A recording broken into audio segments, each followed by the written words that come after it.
Brad, with the performance that we had against Adelaide last week, it must be hard to slot new players into the team.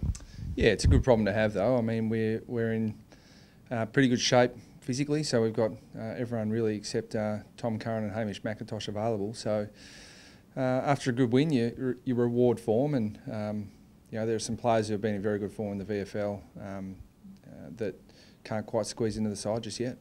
So looking at this week's squad of 25, we've got Cruz Garlett straight in there. Yeah, and Cruz is one of those players in terrific form. So, eventually he's got to be rewarded for that. He's been really dominant for North Ballarat, and another 35 possession game on the weekend. So it's good for him to come into our squad. Does it say a lot about his character as well, having to be patient despite putting together some really, really good performances?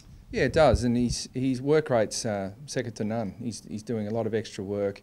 He works really hard on his game, and again, it's a credit to him because he's playing really good footy because he's working really hard. Another player into the squad, Matt Campbell, hasn't played since the Sydney game. Yeah, Matty's had a terrific game, 29 possession game in the midfield last week for North Ballarat, and we know what he brings to our side, some genuine speed and excitement, and a real ground level presence for us. So while our key forwards played well last week, we're looking to strengthen that fall of the ball area. It must have been pleasing to see him lay 9 tackles in that VFL match for North Ballarat as well. Yeah, well, that's one of his real strengths. He's got genuine speed and line-breaking speed, and he can break away from opponents, but he makes the opposition nervous in their defensive area because he's got such great speed, and tackling is one of his greatest assets. And also Will Sierakowski in there again. We keep seeing his name bob up. Yeah, Will's he's just consistently performing at VFL level now, so it's only a matter of time before he makes his debut, and he comes into our squad, and really versatile player, can play half-back, wing, and very precise kick of the footy, so another valuable addition.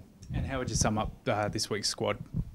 Oh, look, I think it's it's really similar to last week's, and we've got players who got the job done for us, so we'll largely back those players in again. And but the thing is, we've got really good players in really good form at VFL level that are going to continue to put pressure on. So you've got to continue to perform, otherwise there'll be a player come up from underneath and take your spot.